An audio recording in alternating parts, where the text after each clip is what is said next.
Hello everyone and welcome to a new Let's Play series for Distant Worlds Universe. For those of you who don't know, Distant Worlds Universe is a 4X space strategy game. It was released in 2010 and was actually a compilation of a few different versions of the game that were released and made in the mid-2000s. It's actually my favourite space strategy game of all time. Newcomers find it quite daunting and overwhelming at times, and some of the mechanics and some of the descriptions and stuff aren't really great, but it's one of those things that if you put a little bit of time into, then you'll be reaping the rewards for years to come. So you can actually pick it up on Steam for around $60 at the moment, so it's not the cheapest game in the world you'll ever buy, but keep your eye out for sales and things like that. There was one a couple of months ago at 50% off, so if you're willing to pay the full price, or even if you're not, I can guarantee that you're going to sink a lot of hours into this game. It really is great, so definitely worth checking out. What I thought I'd do today is there's some really great tutorials and stuff out there, so I won't rehash those at all. So what I'll do is run through like a standard game, and so for those of you who haven't played the game before, then I'll show you sort of what the game's all about and give you a feel for it. For those of you who maybe have the game and just starting out or looking for some tips or different ways to play and things like that, I'll show you sort of how I start the game and give you some ideas on a good build order to start with and all that kind of stuff. So just run through some of the settings. We're playing on a medium size map with 1,000 stars at the moment, and playing on very hard. Also running a extended AI improvement mod 1.05. So that's something really worth picking up once you've sort of been into the game for a little while. So it doesn't give AI any bonuses or cheats or anything like that. Focuses on things like fleshing out build orders and ship designs, and sort of making sure the AI plays a little bit more like a human. So it's a really good thing to grab. Just on a note with that one, if you're playing this sort of vanilla, some of the extended AI improvement mod actually does change some of these buttons. So some of these things will look different, but don't worry, it all sort of works under the hood basically the same. So it's just a good thing to note there. So as I mentioned, playing on very hard. Playing pre-warp. So for those of you who don't know, pre-warp basically means that we're starting here, all we start here with just our single planet. We don't have any ships or starports or anything like that. Don't even have like hyperdrive just So starting out with just our planet, you have to research everything and start from scratch. So it's not the default start. Default start sort of usually starts, like I mentioned, a starport and some ships and stuff. But this one's really good I customize a lot of like the starting starports and stuff like that. So it's a really good thing to sort of if you've been into the game a little bit longer to start with and get your fingers into if you can. So playing the Gizurean Race here, sort of one of my favorites to play, and it sort of fits in well with this sort of strategy that I'll show you to sort of start out with this. So they have just click on here, they have a really high default reproduction rate down here, plus 30%, so that'll fit in really well with what we're going to do. So I think it's pretty much everything. Victory conditions here, playing in Sandbox mode, so I don't have any victory conditions at all to worry about, which is great. Everything else is pretty much stock standard, I think. Our starting system is set to, if you've got the game, excellent. So that's sort of the top setting. It's actually something recommended for the AI improvement mod. They recommend you start at that setting just to give yourself, basically it means that you start off on the same footing as the AI. So you start with your home planet, which should be really good quality, which this one is, 32.1K, 100% quality, which means we'll be able to get a really good population size here, so probably up around the mid to high 20s maybe. And also means apart from your starting world, you should have a couple of other planets, colonizable planets. So we've got one here, which is a really small planet, so not a huge population, but really great quality. Also, we've got scenery here, plus 23%, which is great. So we'll be able to chuck a resort base on there later on, get some extra cash. And our other planet here, which is a really decent size and really good quality, which is actually a bit of a bonus. You don't usually get one quite that well, so that's great. So we have three pretty decent planets in there. A starting system, get out of that little view. We've got 2 gas giants there and there, so we should be able to have one of those. Will have our starting fuel, which is Caslon. So we'll be able to get mining stations on those. Got some other planets around. Got our planet there with our ruin on it, which is also one of our other colonizable planets. And that's our other one there with the ruin on it. So we'll have to get to one of those to pick up precursor warp fields. So we're going to allow us to get hyperdrives, things like that. Another tip for you just starting out, these two little triangle icons down here indicate abandoned ships, or they indicate military ships, but they're abandoned. So this one here, so you always have 2 in your starting system. This one here is actually damaged, so we'll have to send out a construction ship before we can use that one. This one here actually is completely intact, and all we have to do is actually get one of our ships out near it, and we'll actually take control of that and be able to use that. So we'll want to get out there starting early on. So I'm thinking we actually, once you get our first ship out, we'll actually go over here. Hopefully this has some fuel on it. If not, we'll just have to go over to the other one, which is all good. So we'll run through some sort of the starting, what I do at the start. So have a look at our characters. We have our leader here.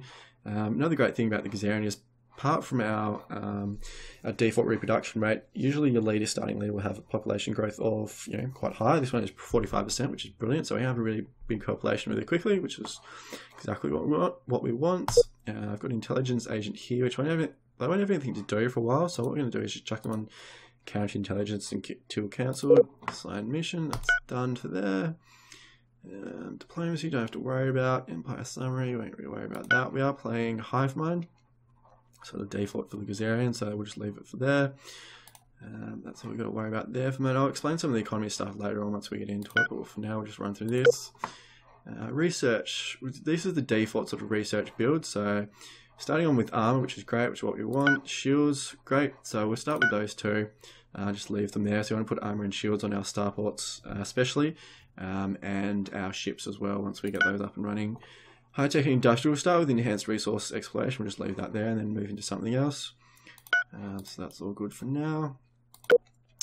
So first thing I'll do, so this is sort of just basically the start of our strategy. So what we're going to do in here, if you go click on your home planet, double click on here to get into the colony screen. What we're going to do is actually drop the tax rate down to 0. So it may seem a little bit counterintuitive to start with, but the reason we do this is actually the beginning of our, in the early and mid game of our, of Distant Worlds universe, the vast majority of your economy is actually going to be built or derived from your starting world. So it's by far going to be the most population, or the biggest population planet you have. It's also going to be the richest planets that you have. So the value down here, GDP and stuff is derived from value. And basically the more people you have, the more value your planet is, the more stuff they produce, and then the higher GDP is, and then also that means the higher the tax rate that you actually be able to get from your planet. So a lot of, like I mentioned, it's because it's your home world and stuff, it's by far the richest, and it means that you get the vast majority of your money from taxes, especially in the early and mid game. So later on you're getting stuff like resort bases and not tech selling necessarily, but tech trading, stuff like that. So you can get some money from there, but we'll definitely taxes is where you sort of start with. So what we're going to do, our strategy is to basically make our home planet as big as possible, as quickly as possible. So by lowering our tax rate, this is going to, once we start fire up the game, it's actually going to increase our population growth rate quite dramatically. So have a look over here, and this is our growth rate down here.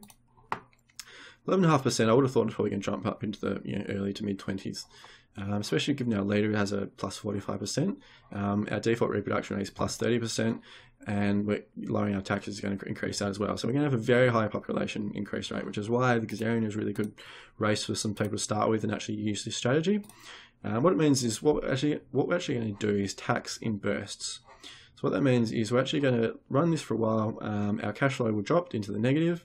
Once we've exhausted our starting funds, we'll basically jump in here, put up the tax rate to like 40 or 45%, build up our money again, and then once we've got enough money and we're happy, we'll drop it back down to 0, and that will increase our population rate back up again. So what you want to do, tax our population for as little time as possible, just to basically have enough money to get by.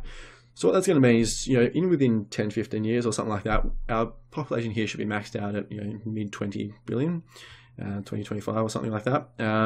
Which means once we start taxing them, then we don't have once it's sort of maxed out, we don't have to worry about population rate. So we can tax them, fairly heavily as long as their happiness is still sort of in the positive.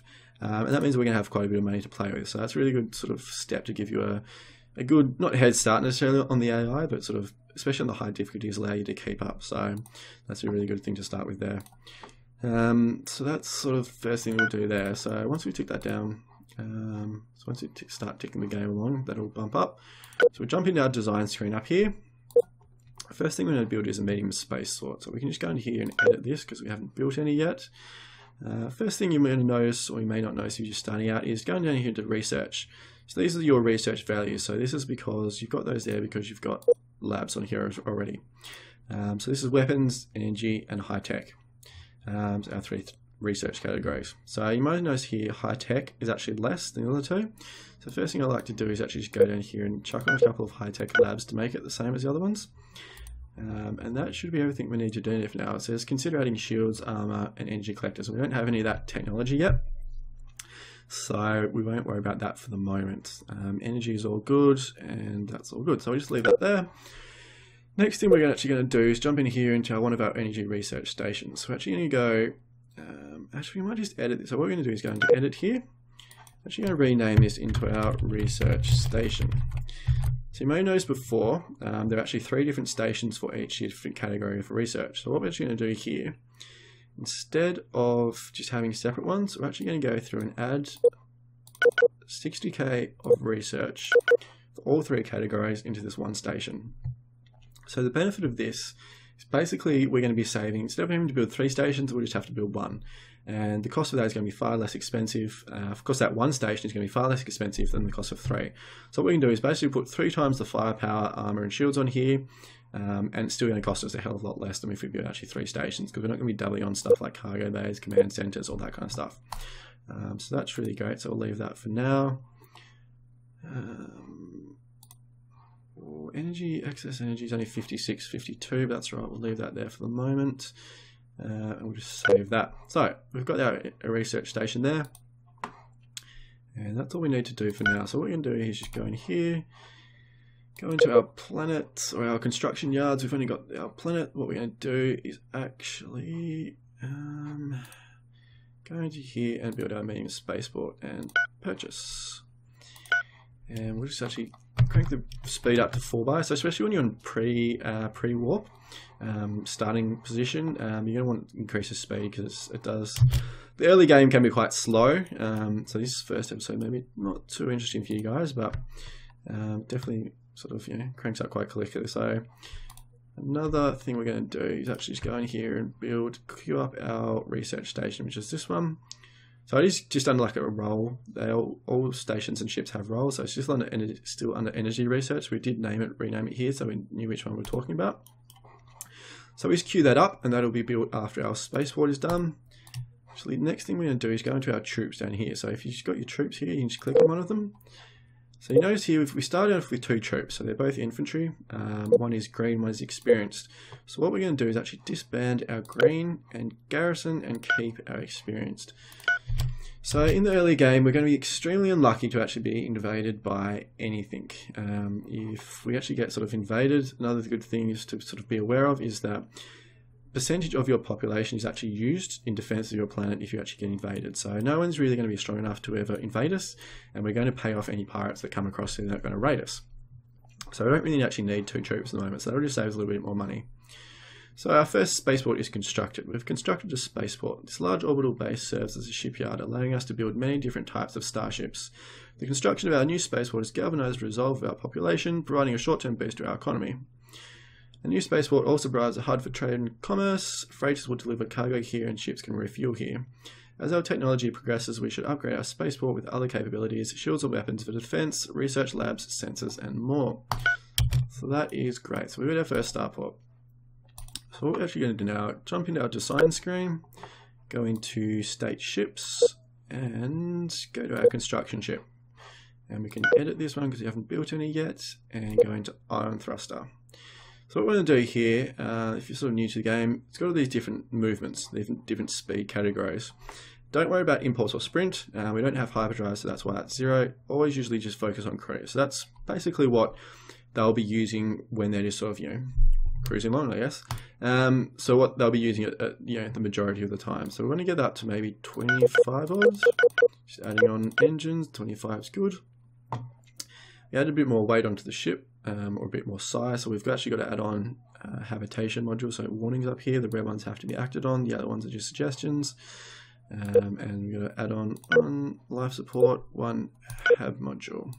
And that's done. So we'll do that there, and it just means our little, because we don't have hyperdrives, it just means we'll be able to get around our little starting system a little bit quicker. We're going to do the same with our exploration ship. We can edit this one. We're going to add on iron thrusters. We're going to get it up to around 50. Any more than this, I'll just show you what happens if you add any more on this. go up to 51, and then if you add another one, it actually starts dropping. So what actually happened there is you've only got your energy here. So you got 37 energy, which comes from our one reactor. And down here it's got speed, but also got energy. So you notice as you take on and add off engines, that energy, well, your speed changes, but also the energy. So that shows you what energy it needs.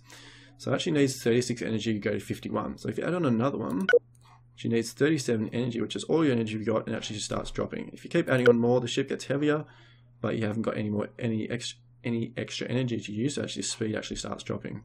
So you want to get to 51 there. 51 is the most we can really get without sort of making our ship too unnecessarily expensive. So we're going to do that. And that should be enough for now, so we'll just save that. So we're actually going to go into our construction yards up here, go to our volcanic planet. So construction ships have to be built from planets, same as colony ships. Exploration ships are built from spaceports.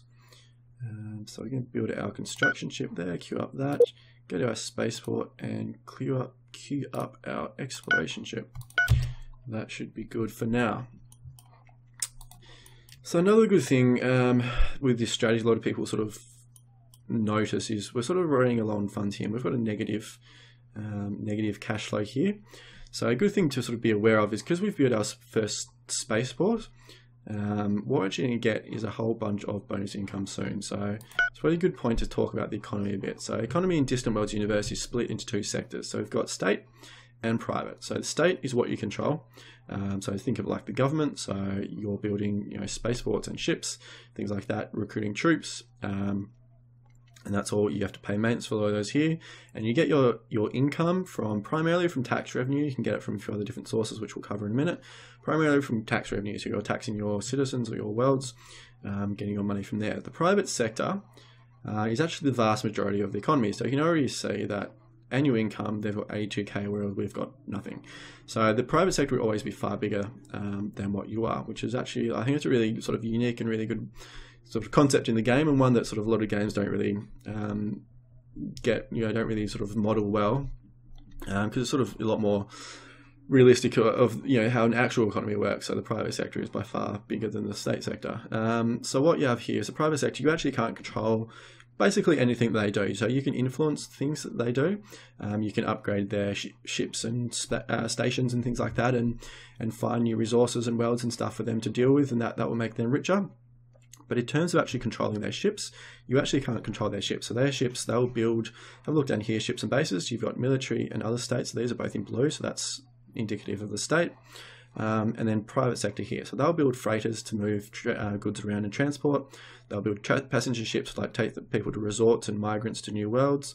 They'll build mining ships to go and mine resources, and gas mining ships to go and get gases and fuels and things like that. And they'll do all that without you having to tell them to do anything or worry about it or set anything. They'll just go about their own thing and do whatever they want. So you won't have to worry about that, which will be great. So the state sector is what you've got to worry about. So the last thing to worry about here is bonus income. Actually, I might just mention here, so you actually get your colony revenue from, or your tax revenue comes from your colony revenue. So the richer or the bigger this number is, the more you'll be able to tax from them. So it's in your best interest to look after the private sector. So later on you'll get stuff like pirates will be attacking freight ships and mining ships and stuff like that. So it's better to protect your private sector, because the richer they are, the richer you are. So it's better to look after them as much as you can. So the last thing I want to mention in this screen to deal with the economy is bonus income. So if you have a look up in this top right sector, you've got your money here, which is your cash on hand, which is what you can spend sort of straight away. You've got your cash flow, which updates basically in real time. So if you increase taxes, this will go up, this will increase, drop, or lower, depending on what you do. And this bonus income here, what bonus income basically, so actually what we're going to have soon is, because we built a spaceport, the private sector is going to queue up a whole bunch of ships to build. So they have to, because we're the only ones to build spaceports, so they will have to use our spaceports, and then they pay us a fee. So what they're going to do, they're going to queue up a whole bunch of ships they want built, like freighters and mining ships, and we're going to get a big lump sum of money. So the important thing to note with bonus income is, like it says here, it says this year's bonus income. So what that means is bonus income is only ever a once-off payment, and it resets every year. So cash flow is sort of a running total, so it's sort of like a constant stream of money, whereas bonus income is only once off. So for example, if once they queue up all these ships, and this says plus 10,000, that's not sort of a plus 10,000 continuous money, that's a plus 10,000 one-off payment. So what happens is, because we're in the 6th month of the year up here, this will build up over the year. So this amount will build up over the year. So say spaceport income will increase to say 20,000 over the year. Once it gets to 1st of January 2101, this will actually drop back to 0, and this bonus income will be like it is now when it says 0. So it's sort of only over once off total, but it's really good to notice. It's a really good thing to be aware of. This sort of cash flow -3505 is based on the whole year. So if you run the whole game for a whole year, you should basically, you will lose -3,500 credits. So if your bonus income is more than this, or more than this negative amount here, it means you're actually still making money, but only over like a once-off payment. So that's something to sort of really be aware of there. So that's pretty much all I need to talk about there.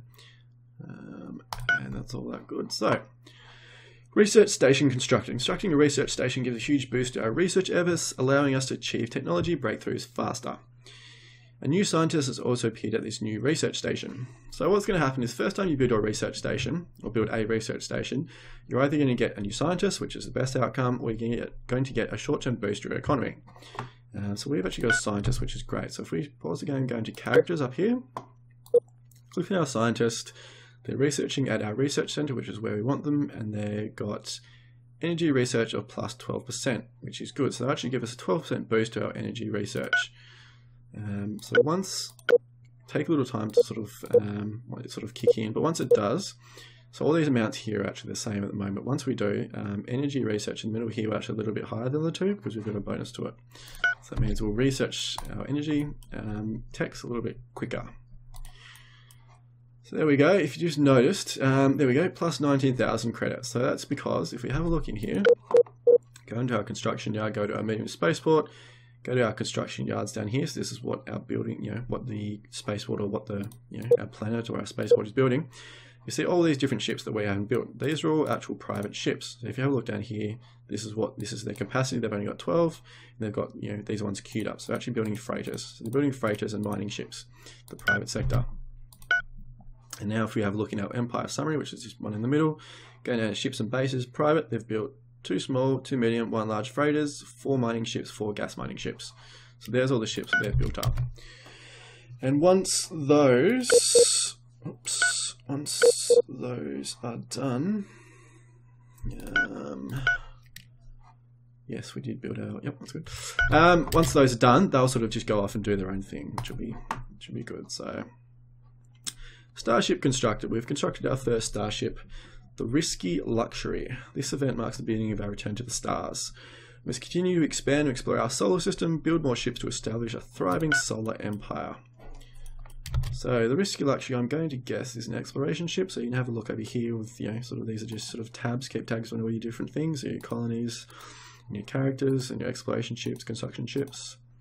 So have a look here at our construction ship. Because it's under red, it's still being under orange, it's still being built, and our exploration ship here has been built and can be used. So as I mentioned before, what we're going to do first, because we've got this abandoned ship over here, and we want to get that first, and we hope there's fuel over here. Actually, you're just going to select our exploration ship, right click, and go move over to planet, and that will beetle on over there. And have a look up here, our construction ship has finished our construction ship here. So the thing to note with construction ships is they actually have to get resources from a planet first before they can build. So if you sent your construction ship over here hoping that once your exploration ship had a look and could see what resources were on this planet, the construction ship would just be able to go over here. If you only then queued up a gas mining ship to be built there, what would happen is actually come all the way back to your planet, pick up resources, and then go all the way back, which would be an enormous waste of time. So what we're going to do is a little bit of a gamble here. We're actually going to gamble that there will be Caslon, which is our fuel, on this planet. So it's going to be on one of these two planets, this one or this one. So what we're going to do is just going to select our construction ship, right click on the planet, build our gas mining station. So that means that will pick up a bunch of resources, go over to the gas mining state, or start heading towards the gas giant. Hopefully then, once our exploration ship sees it, they'll just continue on, but if not, we'll just turn it around and send it over to this one instead. So what have we got here? Our pirates, our first pirates. So if you're new to the game, pirates, in the lore of the game, or like, you know, sort of the backstory behind the game, pirates, what happened is there were sort of all these ancient empires that had all sort of the hyperdrive technology, and they were very developed. Then there was a big event, or a big cataclysmic event, that meant that they lost all that technology, which is why you're starting out with a planet that has no hyperdrive technology or ships or anything like that. So, but pirates and other races like that actually kept a lot of that technology. So we've got actually a pirate come into our system, which is a little purple triangle. Click on a pirate here, have a look down at speed, and it's noticed where it says here 16, it doesn't say no hyperdrive. So if we click on one of our ships, our speed is 51, it says no hyperdrive, so we know they've got hyperdrive. So all pirates have hyperdrives, which means they can move around within a system far more quickly, and also within different systems, whereas it's going to take us a lot longer. So and also means that basically they're a lot more powerful than us. So if you say no, a pirate will basically attack your planet. It will attack your starport. It will attack your mining station and probably raid your planet. And if you're unlucky, you will lose all those things and you will never recover from that point again. So what you have to do, basically in the start of the game, is to just simply, you have to accept your protection. So they're basically extorting you for money. Greetings to our victims, you may have noticed that we are going to attack you with a small price of 444 credits, which is an absolute rip-off. Per month we could avoid this unnecessary violence. So you have no choice at the start of the game, and you just have to pay them off and hope, and we'll wait basically until you're strong enough that you can go and wipe them off the face of the earth for being horrible. So we just have to simply accept a very wise choice. We can guarantee that none of your ships will suffer any unfortunate accidents. Yeah. So, pirate raiders. We've avoided a pirate raid on our homeworld. In the past, there are rumours of secret visits from star travellers, but recently these visitors from the stars have begun to appear openly. Some are hostile, taking whatever they want by force, others come in peace and trade. Ancient legends speak of a time when our own ancestors once travelled amongst the stars, but with the great forgetting, all this knowledge was lost. Many of our people say that now is the time for us to return to the stars. With the technology that we've acquired from some of our stellar visitors, it should be possible to once again become a spacefaring civilization, which is what we're aiming for. So because we're paying them for protection, they will actually go and protect our planet, which means they'll go and destroy these little space slugs, which is good. It will save us doing it. So they're all gone, which is great. So, you notice our cash flow has dropped quite a bit, but it's lucky we had that big bonus income, so we're actually pretty good on money at the moment. Actually got a new ship captain too. You're getting a lot of characters this game, which is quite unusual. So we've got a ship captain. So a ship captains actually sit on individual ships, and then you have fleet captains or fleet admirals, which actually sit on or actually control your entire fleet and give bonuses. So ship captains sit on individual ships. So generally you want to get them on your most powerful ships. So we don't really have anything, we don't have any military ships at the moment. So just sitting at our home world. So I'll just leave them there for the moment. Have a look down here as well. Just keep an eye on now. See, our population growth rate has gone up to plus 24%, which is brilliant. And we're almost, not into a year into the game. So we start at 2100, nearly a year into the game. We've increased our population by over 1 billion. So that's sort of why, you notice here the value and the GDP going up quite quickly. So that's why you want to get your population as high as possible, as quickly as possible. And just one other thing to mention, now we've ticked over into the new year, so 2101, so in January. Bonus income has dropped back to 0 because all the bonus income we had last year was for the previous year. So that's just sort of showing you there that this will build up slowly depending on what you do over the course of a year, but just be aware of that. So our little exploration ship is still ticking on over there. It's not too far away. And we don't really need to build any other like exploration ships or construction ships at the moment until we know what's in our system. And our first starting technologies are nearly finished. We'll wait for those to tick over a bit. And we can get into the new ones. Abandoned ship encountered. So, our exploration ship. There we go. We've encountered an abandoned frigate adrift in our system. Radio and transmission from the ship repeats over and over. This mission is too important for me to allow you to jeopardize it. Should we investigate? Yes, we should. We've investigated an abandoned frigate, Fatal Chaos. I love that name, it's good. At the gas giant, it appears to be in good working order. We've bought it and taken control. So that is really good. So, wait for our... Yep, okay. So this planet doesn't have Caslon, which is what we wanted. We've only got helium, which can't use as a fuel at this time. So the first thing we're going to do is get our little construction ship and actually turn them around and go queue up a gas mining station instead. So if you run the game just for a little bit, we'll see that it turns around. Good thing though, because we queued that one up before, it actually won't have to stop at our colony to pick up resources because it's already got those on board. So we just go straight over to the other gas giant planet and start building a station there. Our exploration ship is done there, so what we're going to do is come over to this one, which is a planet with a ruin, and we're going to go move to, and hopefully that has our precursor warp fields, which is what we want. We're going to select our military ship, and doesn't have a hyperdrive on it, so we're going to send them back to our planet. There we go. So they're both going off doing their thing, and our research has finished. So we've finished our first bunch of research. We have to choose new research. So the Gizureans start with, well, actually, good tip.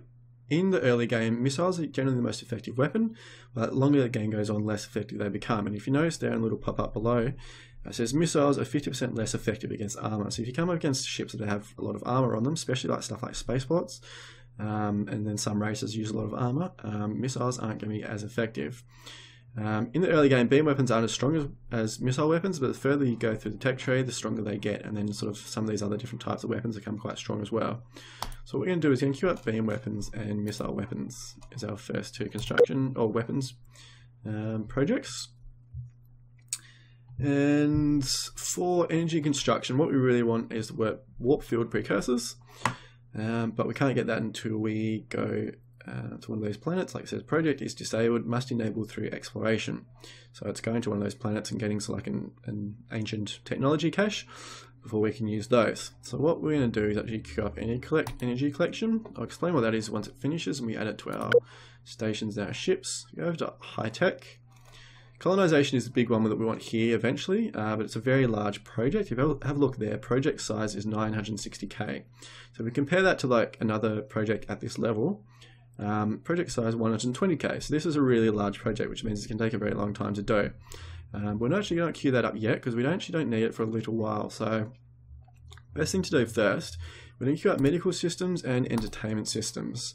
So medical systems will add a medical center that we can add to our starport, and entertainment systems will get a recreation center that we can add to our starport as well. These will both, medical systems will heal any troops and stuff that we have, and also if we have any like diseases or plagues or something on our planet, that will sort of give us a bonus there. Entertainment systems will add a recreation center, and that will give us a happiness bonus to our colony. So once those are finished, we can actually add those as components to our starport, and that'll give us a bonus to our colony, to make our colony a little bit happier. So we'll queue those up first, which is great. And the last thing we might do for this episode before we put a cut in, we might upgrade our two bases. So you go into our designs and state bases, go to our medium spaceport. So we actually can't go in and edit it, but if we do, it says you cannot edit this design because it's already in use. So that means we can't sort of change something that's already been built. So what we've got to do now is actually go in and go manually upgrade. What we want to do here, have a look here down at defenses. You want to add on armor and shields. So just click on here, add on 5. So each armor is 10 strength. So add on about 200 armor, go down to shields, do the same, and about say 4,000 shields. Basically means that nothing in this early game is going to be able to take out this spaceport. Because you lose this spaceport, you're in trouble. And some warnings up here because we've made the spaceport a lot bigger. We've got to add in habitation modules and life support. So going in 1, 2, 3, 4 life support modules, and 1, 2, 3, 4 habitation modules. I'll upgrade the weapons while we're here as well. So we've got pulse blasters because the Gizurean race has an affinity for beam weapons. But for spaceports like stationary things like spaceports and mining stations, stuff like that, seeking missiles are really good. Or missile technology in general is really good. So what might do actually, might add on 10. So 10 missiles, have a look down here. There's our missiles, and our firepower has jumped up a fair bit as well, which is great. Only thing there to be noticed of is maximum weapons energy use per second. So this means if every weapon you have is firing at once, it's going to take 284 energy. So what you've got to make sure is your excess energy output here, which is you get from your reactors. That means basically this and this, which is shield recharge rate, which is the energy that your shields use. This combined with this is always less than this. Otherwise, basically, if you don't have enough energy, it means you're not going to use all your weapons. So you're actually not going to have all this firepower here. So it says you have 130, but you may only have half of that, which means your stations aren't going to be as effective as possible. So we've got to add on another life support and habitation module, and that should be done there. That's all we need for that. We'll do the same for our energy research station. We'll manually upgrade it. We'll add on 200 armor and might add on 3000 shields. And might do the same as well, add on 5 missiles. So now we've got the problem just up as a good sort of tester here. Excess energy output is 56, maximum weapons energy use is 89. So we're going to have to increase that, otherwise we're not going to use all our weapons. So add on some life support and habitation modules until the warnings go, and go up here to our basic space reactor.